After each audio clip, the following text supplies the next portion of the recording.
Today I'm here with Marie Cucurella. Thank you for being here. And today we are going to talk about gender-based violence, a phenomenon that is affecting our society and that hinders the full enjoyment of human rights. Often when we talk about gender-based violence, this term is confused or it overlaps with violence against women. But recently it's been more and more common to talk about gender-based violence specifically. Why there is this shift in words, Marie? Hi, Francesca. Thank you for this opportunity of being here. Nowadays we talk about gender-based violence indeed because it doesn't affect only women. Gender-based violence affects all individuals who are oppressed by the patriarchal system we live in. And that includes gay men, that also includes lesbian women, also trans persons, queer persons, non-binary persons. And the term gender-based violence is really illustrating this discrimination affecting everyone who is not in a position of power.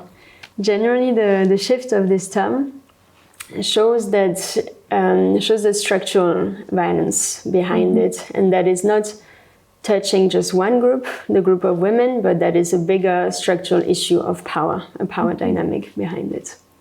So how does patriarchy and masculinity impact the entire society, and so how they are also affected, not only women but other identities as well?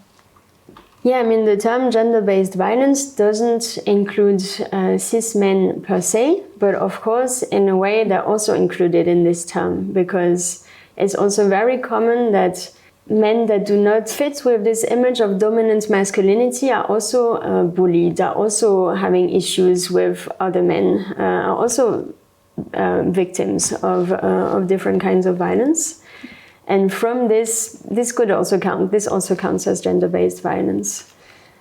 Examples of this, I think everyone has heard sentences like boys don't cry, or man up, or be strong. And this is creating a lot of pressure also for people socialized as guys in society to embody this dominance, to embody these masculinities and to often embody violence. I think one problem with this is that, of course, it's hurtful to others, but it's hurtful to men as well in this society. One point of this is that through these incentives of being strong, of not crying, people socialized as men also don't learn to deal with their emotions in other ways than to resort to violence.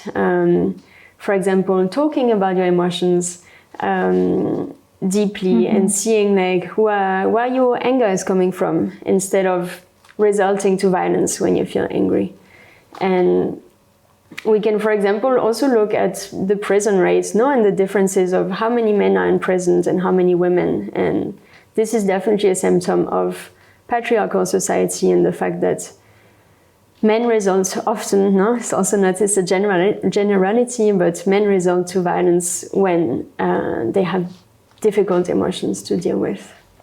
If you could give a piece of advice or a tip to men that are starting the fight against the gender-based violence, what would it be? First, good job. It's great to stand up for a more peaceful world and for more peaceful relationships. Second, start with yourself. Look at your own behaviors, look at your own ways to express your feelings, and you can ask yourself, would I wish to have more deeper conversations with my friends? What emotions do I feel in a certain moment? If I'm feeling angry, where's that coming from? Why am I feeling this anger? Which emotions are hiding behind it? It really starts with yourself. So with doing this reflection process with yourself, you can also do it with your friends. You can share your reflections with your guy friends, and with all of your friends, with people around you, and share these questions and also lead them to questions these behaviors. And also, of course, when you see violence happening or aggression happening, you can also intervene. And this is civil courage, no? It's difficult to do, but it's also very, it's also very gratifying to do. Yes, a tip to intervene is maybe not to go directly to the person who's aggressing and tell them, you know, like get in a conflict situation with them, but more like look at the person who is being aggressed and ask them if they're okay, maybe if they want to go on a walk with you, if they need support.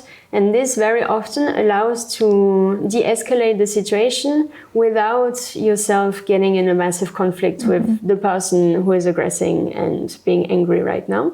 Of course, also directly addressing the aggressor is also very important. But then a tip is to do it maybe a bit after, once the anger has gone down. So a few hours after or a few days after, asking to the person like, hey, can I talk to you about something? I want to say I felt a bit uncomfortable in that situation. Do you know what happened? How come that you reacted in this way? And I think what's important there is also not to tell the person like, hey, you did something wrong, it's really bad what happened, but more to question it and to talk for yourself that you felt uncomfortable and question like, why did this happen? How does the person feel about it? And this way point out that the situation is actually not acceptable. Yeah, so good luck with this. I think it's a great work to do. It's difficult at the beginning, but it's what I said. It's very gratifying and it's also very important. So good luck with this work. Perfect. Thank you so much for all of your insights. It was very useful to talk about toxic masculinity and also how men are affected by gender-based violence. Thank you for your time, and I want to remind everybody to check our resources on the website. You can find a link in the description, and I would like also to specify that in the framework of this project we are targeting men as part of the solution against gender-based violence, but is only one of the possible approaches. So we do recognize that there are multiple identities involved. And we hope to have the chance to give the space to everybody. Thank you. Thank you.